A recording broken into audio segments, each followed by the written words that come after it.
Concern, fear, and anger, all fueling parents' emotions whose children were caught up in the biggest school scare in CCSD history. And tonight, we're now learning that school officials at Johnson Junior High may have learned about the mercury threat way sooner than they admitted. And now the testing for mercury continues even tonight, and we're getting our first look at the equipment that's being used to make sure that your children are safe. 13 Action News reporter Christopher King is live where it's all going down.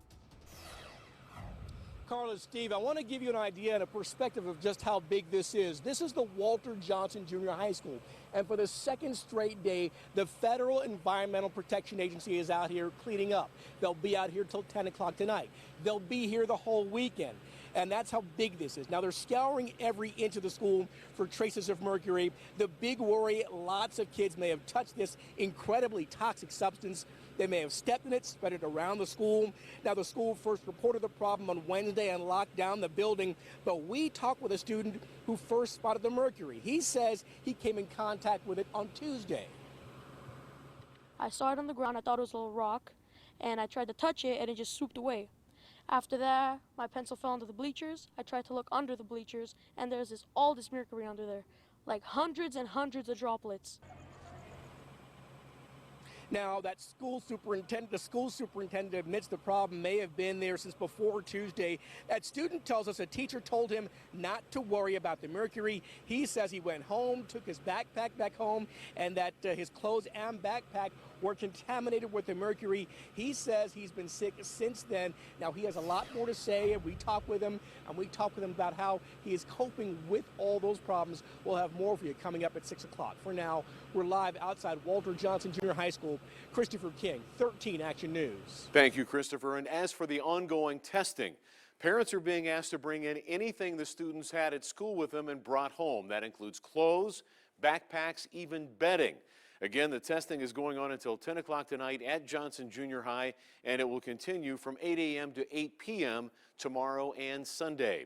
The school superintendent is also stepping up to answer questions about the hazmat situation.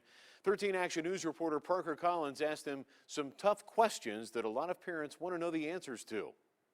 Do you think the parents have a right to be angry in this case? I think any time that their child, there's a situation where they feel like their child is in danger, every parent has a right to be angry. But they also have a right to listen to explanations and trying to understand how we don't all have the information to the questions that they're asking right now. If something like this did happen again, we can clearly see some things went well, but some things really didn't. Sure. What kind of things, I mean, because a lot of kids are in school right now and they don't know. I mean, what kind of things would you auto it and do differently? I think automatically we would have to prepare for the long haul. We had no idea how long this process was going to take.